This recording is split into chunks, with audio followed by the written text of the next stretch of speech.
आज हमारे बीच हैं, हमारे साथ हैं डॉक्टर के बी तुमाने, जो कि नागपुर म्यूनिसिपल कॉरपोरेशन से रिटायर्ड हैं last year as a deputy director.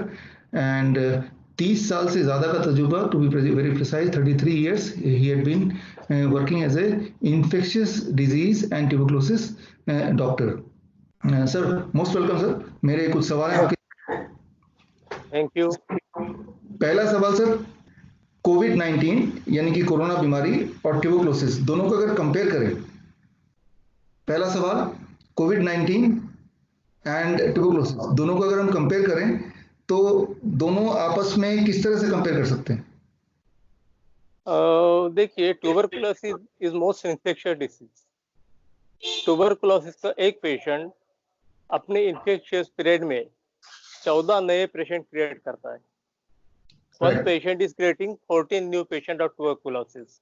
Right. और उससे यदि कोविड-19 को कंपेयर करते हैं तो जैसा मैंने सुना है आज तक, और WHO से भी जो गाइडलाइन आई है और आपसे भी सुना है, तो एक पेशेंट कोविड-19 का सिर्फ 2.2 पेशेंट को क्रिएट करता है।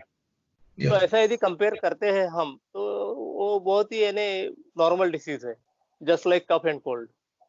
तो यानी कि कोविड-19 कफ एंड कोल्ड से तुलना कर सकते हैं। कोविड-19 एक मुझे हो जाए तो मैं 2 लोगों तक ही पहला फैला सकता हूँ ऑन एवरेज, लेकिन मुझे टीबी हो जाए, ट्यूबरकुलोसिस हो जाए तो मैं 14 लोगों तक पहुंचा दूंगा उसको।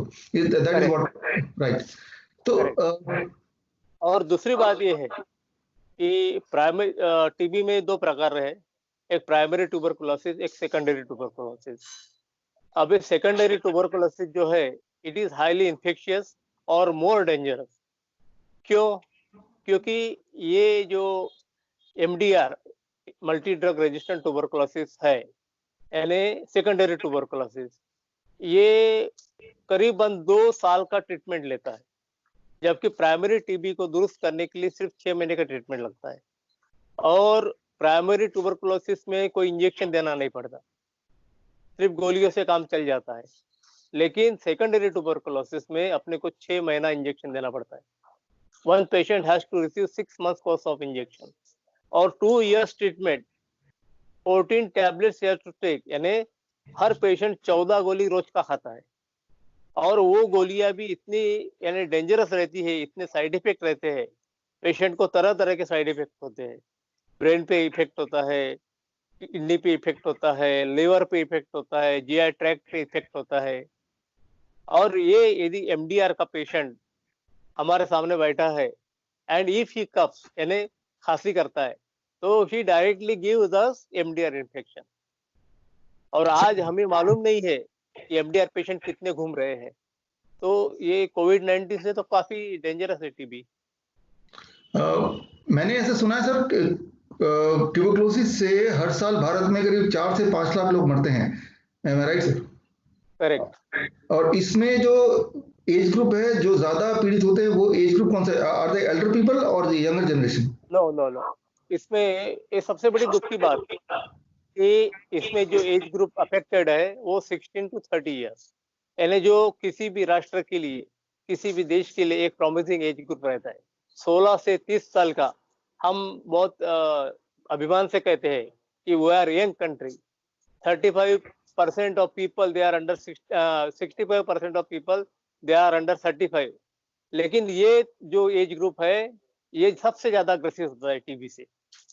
राइट। तो मतलब ये कि टीबी कोविड-19 से कंपेयर करें तो कई गुना ज्यादा, टू बी वेरी प्रिसाइज करीब 7 टाइम मोर इन्फेक्शियस तो है ही, number 1। Number 2, Covid tuberculosis young generation को इफेक्ट करता है, जबकि कोविड-19 हमने देखा ज्यादातर 60+ लोगों को ही ज्यादा इफेक्ट करता है। ये दूसरी बात। और तीसरी बात, अगर कोविड-19 देखें तो अब तक 1300-1400 लोग मरे हैं पूरे देश में, जबकि ट्यूबरकुलोसिस से हर साल करीब 4 से 5 लाख लोग मरते हैं। एम आई राइट सर? करेक्ट। और उन 4-5 लाख में से वो वाले लोग हैं जो कि यंग जनरेशन है, जो हमारे गोल्डन अपने जीवन के गोल्डन पीरियड में होते हैं, वो लोग मरते हैं। नहीं, आप सोचिए ना, एक 16-17 साल का लड़का या 20 साल का लड़का, उसको यदि MDR होता है और उसको 2 साल की ट्रीटमेंट लेनी पड़ती है, हर साल हर दिन उसको 14 गोलियां खाना पड़ता है, रोज एक इंजेक्शन लेना पड़ता है, कितने डिप्रेशन में जाएगा वो।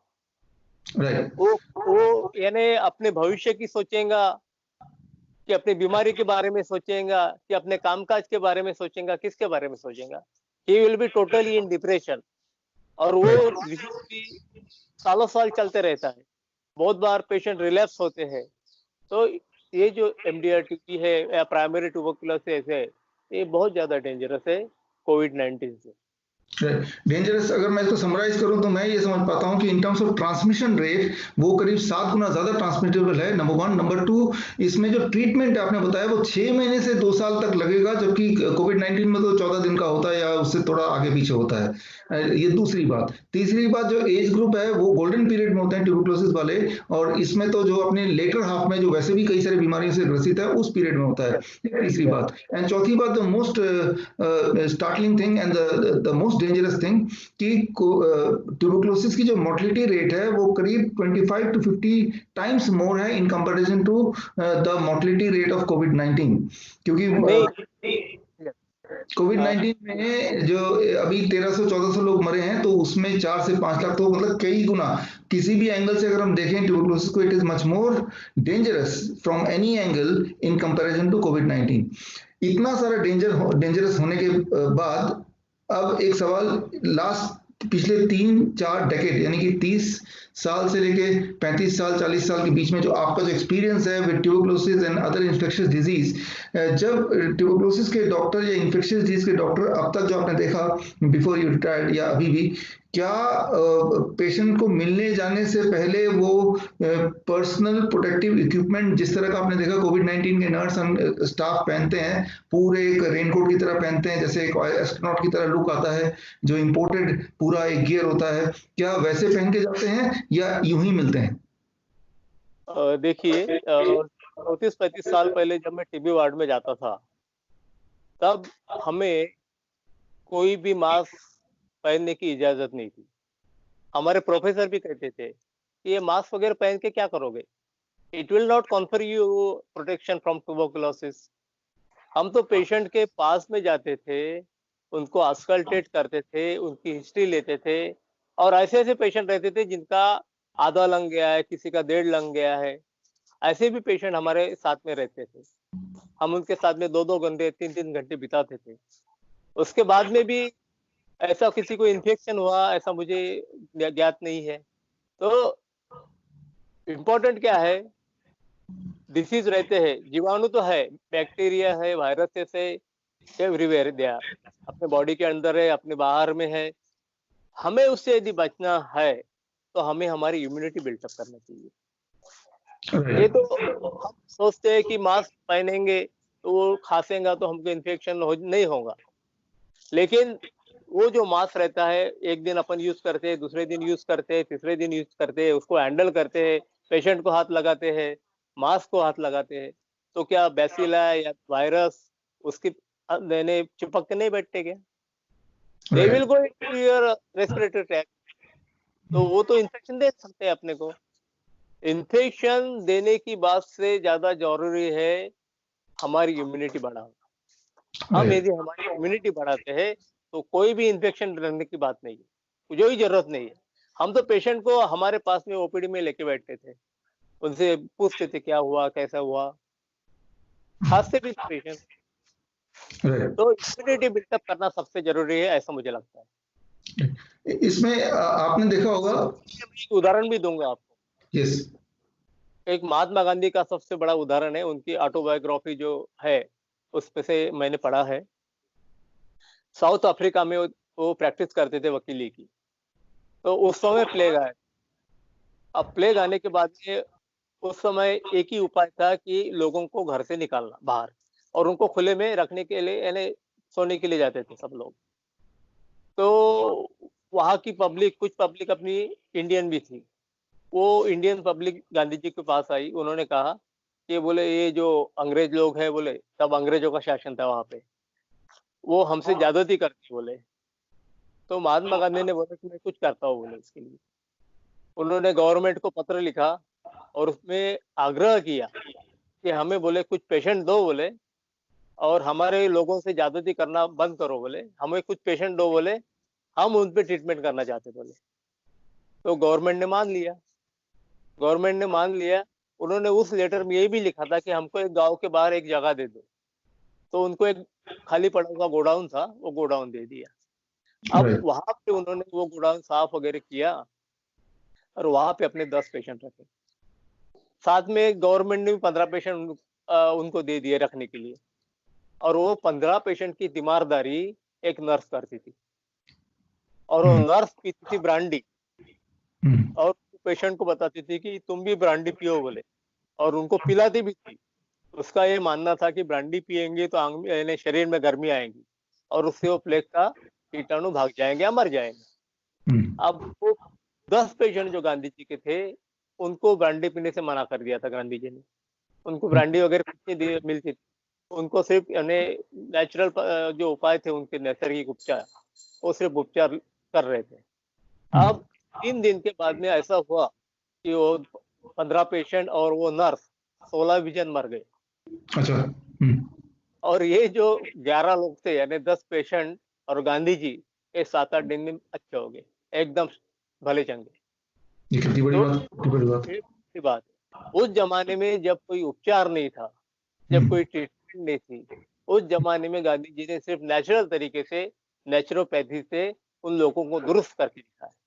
और मैं मेरा एक एक्सपीरियंस जो है पिछले 10 साल से, मैं मेरे टीबी के पेशेंट में जो सुपर हेडेड इन्फेक्शन बोलते हैं, टीबी के पेशेंट जो रहते हैं ना, उनको कभी कभी तेज बुखार आता है, तो उनको सुपर हेडेड इन्फेक्शन बोलते हैं, तो उसमें एंटीबायोटिक देना पड़ता है।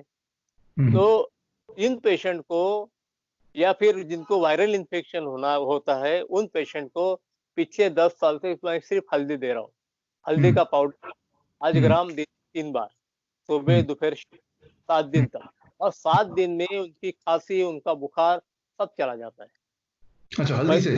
हल्दी से सिर्फ टर्मरिक पाउडर कुनकुने पानी के साथ लेना, दिन में 7 दिन के अंदर पूरा उसका बुखार, पूरा इन्फेक्शन।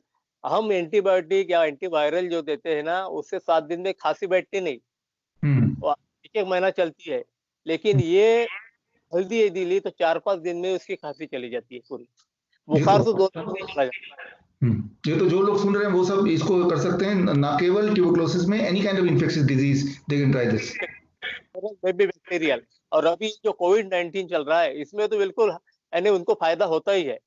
मेरी तरफ कुछ सिंगापुर से आए हुए भी लोग आए थे, उनमें भी मैंने ये उपाय आजमाया, वो पूरे की पूरे तरह से। तो मैंने मेरे वीडियो भी पोस्ट किए कि भाई आप ये हल्दी का पाउडर लीजिए दिन में 3 बार, 7 दिन तक 5 ग्राम यानी 1 छोटा चाय का चम्मच, आप पूरी तरह से अच्छे हो जाओ। और यदि तुमको प्रिवेंशन करना है, यदि लगता है कि आपने को ये कोविड-19 नहीं होना चाहिए, तो आप ग्राम हल्दी का पाउडर दिन में 2 बार लीजिए सिर्फ। लेकिन कितने ग्राम? 5 ग्राम यानी 1 छोटा चाय का चम्मच, 1 चम्मच दिन में बार। 1 चम्मच सुबह 9 बजे, 1 चम्मच रात को 9 बजे। सुबह 9 बजे और सुबह और शाम को, राइट। और वो भी कुनकुने पानी के साथ, तो आपको इन्फेक्शन होगा ही नहीं। लेकिन ये 2 बार जो लेंगे, ये जब तक अभी एक एपिडेमिक चालू है, पेंडेमिक चालू है, तब तक आपको लेना पड़ेगा, राइट। और के लिए ये सबसे आसान, सबसे इजी।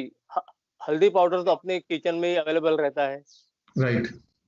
ले सकते हैं, उसके कोई साइड इफेक्ट भी नहीं है, कोई साइड इफेक्ट नहीं, ये कोई दवाई नहीं है, इट इज जस्ट अपना खाने का पदार्थ है ये, तो इससे कोई नुकसान भी नहीं होता है, और आपको ये 100% कोविड-19 से बचा सकता है।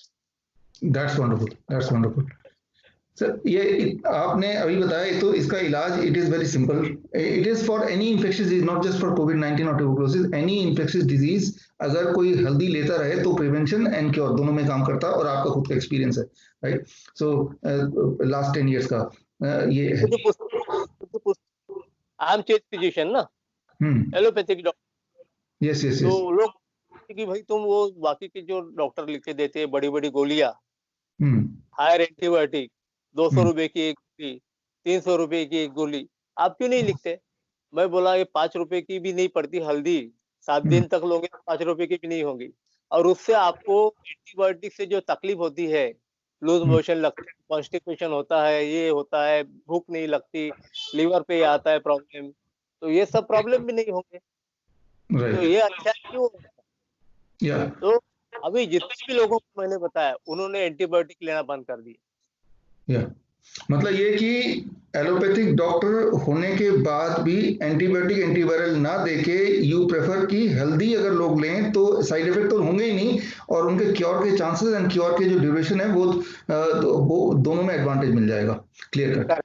क्योंकि कभी पैथी का कोई मतलब नहीं है। हमारा जो एम है, it should be cure of the patient. किसी भी तरीके से होना है, जो भी तरीका है, चाहे वो होम्योपैथी हो, चाहे वो नेचुरोपैथी हो, चाहे वो एलोपैथी हो, हमको easy and sustainable cure of the patient, that should be our goal. या गोल एक ही है कि इंसान ठीक हो जाए। हाँ, इंसान है बस, बाकी क्या है। राइट। एक आखिरी सवाल। जैसे टीवी में हमने देखा कि जो कोविड-19 के पेशेंट को ट्रीट करने के लिए जो नर्सिंग स्टाफ है, डॉक्टर है, ये जैसे मैंने बताया पर्सनल प्रोटेक्टिव इक्विपमेंट पहनते हैं, बिल्कुल पूरी तरह से ढक लेते हैं, जैसे रेनकोट या यूं मानो जैसे एस्ट्रोनॉट की तरह लगने लगते हैं। बहुत ही एक भयंकर सा पिक्चर आता है। तो ये जैसे आपने बताया कि इससे भी भयंकर बहुत सारी बीमारियां और भी हैं, इन्फेक्शियस बहुत सारी बीमारियां और भी हैं, और पिछले 30 साल में तो आपने देखा नहीं कभी डॉक्टर्स को पहनने के लिए। लेकिन अब जबकि ये बहुत ही मामूली सा बीमारी है, you have compared it with common cold जैसे ही है, और इसका इन्फेक्शन रेट भी 2.2 जैसा आपने बताया, तो उसके बावजूद भी डॉक्टर्स पहन रहे हैं। इवन गवर्नमेंट ऑफ इंडिया ने $1 बिलियन लोन लिया है यूएन से, ताकि इस तरह के इक्विपमेंट, ये जो पूरा पहनावा है, ये खरीद के इंपोर्ट करके डॉक्टरों को नर्सों को बांट सके। तो इसके पीछे क्या लगता है आपको, आपके क्या इनपुट है? देखिए, मैं अभी जैसा बोला कि हम इन्फेक्शियस वार्ड में जाते थे, तब हमें मास्क पहनने की भी इजाजत नहीं थी। अब ये जो कोविड-19 है, ये रेस्पिरेटरी ट्रैक इन्फेक्शन है, यानी वो राइट अपने श्वसन केंद्र जो है उसको इन्फेक्ट करता है। तो इन्फेक्शन कहाँ से जाएगा? एक तो नाक से जाएगा, नहीं तो मुंह से जाएगा। मुंह से आएगा। हम पूरा का पूरा गाउन पहन रहे हैं, लोगों को दिखा रहे हैं, टीवी पे आ रहे हैं, क्या इससे पैनिक क्रिएट नहीं होता है? लोग डरते नहीं है? आप हर एक पेशेंट की, आज एक पेशेंट मर गया, कल दूसरा पेशेंट मर गया, तीसरा पेशेंट मर गया, इसका रियल टाइम निके टीवी पे दिखा रहे हो, ऐसे मास्क पहन के पूरा गाउन पहन के लोगों को दिखा रहे हो, क्या हो रहा है इससे? People are panic. इतना यस। ज्यादा ये उनमें पैदा हो गया है कि वो सोचते हैं कि क्या हो गया है, कितना बड़ा यानी डेमोन आ गया है हमको खाने के लिए। राइट। इतना ज्यादा लोगों को डराने की जरूरत नहीं है, ऐसा मुझे लगता है। तुमने या कोई भी मशीनरी ने, सरकारी मशीनरी ने लोगों की हिम्मत अफजाई करना चाहिए, कि वो हौसला बढ़ाना चाहिए। ऐसे यदि दिखाओगे तो लोग डरेंगे नहीं तो क्या करेंगे? राइट। और अभी जो लॉकडाउन से तो लोग और डर गए हैं। जितने लोग अभी ये पेंडेमिक से नहीं मरेंगे, उतने लोग तो भूखमरी से मरेंगे। कितने के जॉब चले गए हैं? कितने को हजार हजार किलोमीटर पैदल जाना पड़ा है। पेट में भूख है, मन में दिमाग में आग है, गुस्सा है, वो लोग तो बेचारे क्या करेंगे? ये दुकानदार लोग दुकान बंद करके बैठे 40-40 दिनों से, उनके पास भी खाने के लिए कुछ नहीं है। गवर्नमेंट देती है, एक बार आती है, कभी तो भी एक बार मिलता है, कोई एनजीओ आता है, कोई खाना दे देता है। कब तक चलेगा ये? राइट। लोगों को ये कोई सोल्यूशन नहीं है। मैं तो बोलता हूँ कि सिर्फ यदि गवर्नमेंट ने मास्किंग और सोशल डिस्टेंसिंग भी किया तो भी अपना जो उद्देश्य है वो सफल हो जाता है। थोड़ा राइट। स्ट्रिक्टली करना चाहिए। लॉकडाउन करके क्या कर रहे हो? बाकी दुनिया में भी और देश है जहाँ पे लॉकडाउन नहीं हुआ है, तो वहां को अपने यहाँ से ज्यादा लोग मर गए क्या? नहीं ये मरे। देखना, इसका स्टडी करना चाहिए कि वहां पे मरे, कहाँ पे मरे। हम्म। इसलिए लॉकडाउन करना मेरे ख्याल से तो बराबर नहीं है, ऐसा मुझे लगता है। और लोगों में अवेयरनेस ज्यादा फैलाना ज्यादा अच्छा रहता है, लेकिन लोगों में डर फैलाना बहुत बुरा रहता वेरी ट्रू, वेरी ट्रू। है। और सो इससे सिर्फ पैनिक और क्या हो रहा है? सही दे आर बात, सही गेटिंग बात। पैनिक। तो हम्म। इससे यानी यदि उनका मोरल डाउन हो गया है, देखो हमारी इम्यूनिटी हमारे मोरल से भी, यानी हमारे मन की शक्ति कितनी है उसके ऊपर भी डिपेंड करता है।